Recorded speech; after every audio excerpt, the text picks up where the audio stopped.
Di pengelolaan produk ini untuk aspek pasar gimana Bu? Maksudnya dari permintaan pasar, terus penawaran harganya juga sama program pemasarannya itu gimana Bu?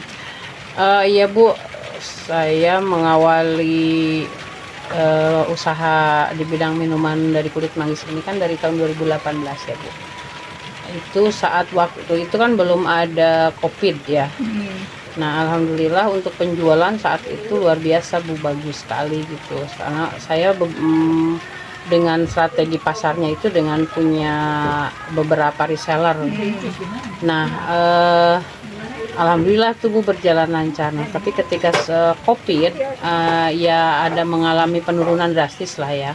Penurunan drastis sehingga penjualan pun kita berkurang. Tetapi sampai sekarang kenapa saya masih menggeluti usaha ini, karena memang untuk permintaan pasar selalu ada, walaupun mungkin berbeda secara jumlah atau secara permintaan itu berkurang, tidak seperti dulu itu Bu. Jadi saya strateginya yaitu dengan melalui online. Online itu bukan marketplace ya Bu.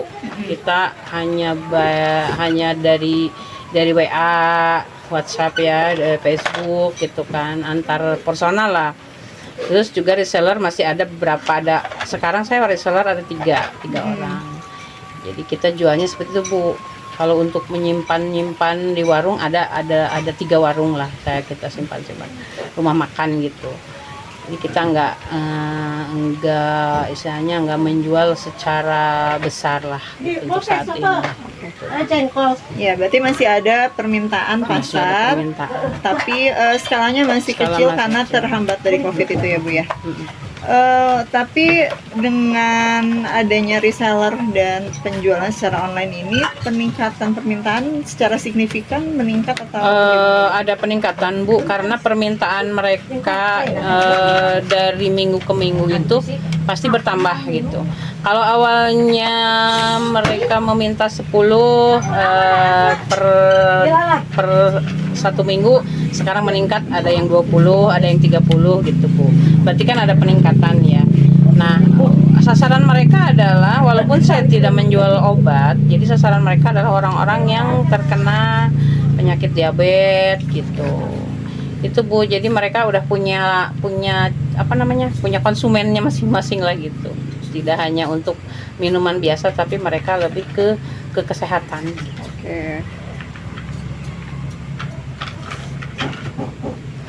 Oke Bu, untuk ini Bu, dari aspek teknisnya, nah di aspek teknis ini kan mungkin ada alat yang digunakan gitu ya untuk memprosesnya. Nah, itu alat-alatnya apa saja sama? Saya alatnya manual aja sih Bu. Alatnya manual aja. Kita gunakan seadanya yang ada di rumah tangga ya, seperti panci, kompor biasa. Tidak ada alat khusus gitu.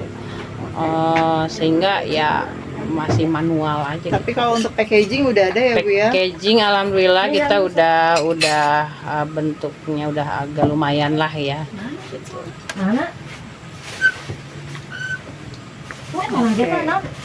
Untuk aspek selanjutnya aspek manajemen ya Bu ya. Nah, Ibu untuk di pengolahan ini dibantu dengan karyawan? Ada 2 orang yang membantu ya. Ada 1 orang pekerja yang khusus gitu kan, yang keduanya ya keluarga lah. Kadang dibantu oleh suami gitu Bu, untuk pelabelan. Kalau untuk proses pembuatan ada yang membantu 1 orang. Proses produksi ya. Iya.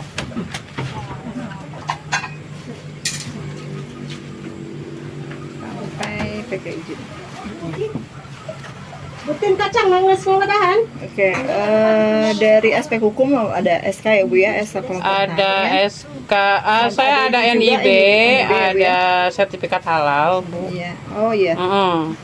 Dulu SKU, sekarang lebih tinggi lagi NIB Bu. Ini nomor induk berusaha ya. Itu udah lebih nasional lah dengan halal. Cuman saya sebenarnya pengen mengurus ke BPOM. Ya cuma sayangnya kan kalau kalau untuk PIRT kan kalau minuman nggak bisa Bu, harus BPOM. Harus BPOM. Kalau minuman.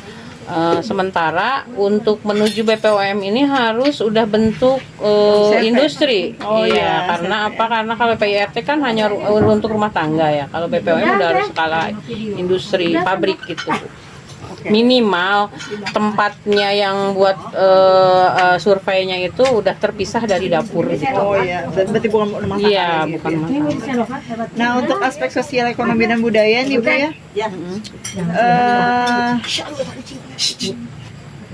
Kalau misalnya dengan misalnya ini kan terus berkembang ya Bu ya, pasti kan akan apa namanya tuh bisa membuka lapangan kerja untuk yang sekitar gitu ya. Menurut Ibu ini berprospek nggak gitu? Menurut saya sih prospeknya bagus ya Bu ini ke depan, karena sekarang saja Bu untuk pengadaan bahan baku ini tidak buat sendiri. Jadi saya lebih memberdayakan anggota KWT. Jadi anggota KWT ini mereka yang juga pernah dilatih untuk pembuatan simplisianya, mereka memproduksi simplisianya Bu. Jadi saya menampung simplisianya itu untuk bahan baku. Nah untuk pengembangan juga di KWT itu udah ada 7 orang yang mengembangkan ini dengan masing-masing punya pasar masing-masing, punya pasar masing-masing.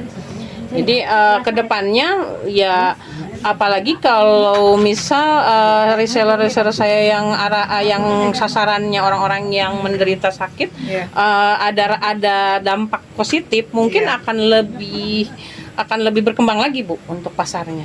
Saya rasa itu kedepannya. Terakhir Bu ya.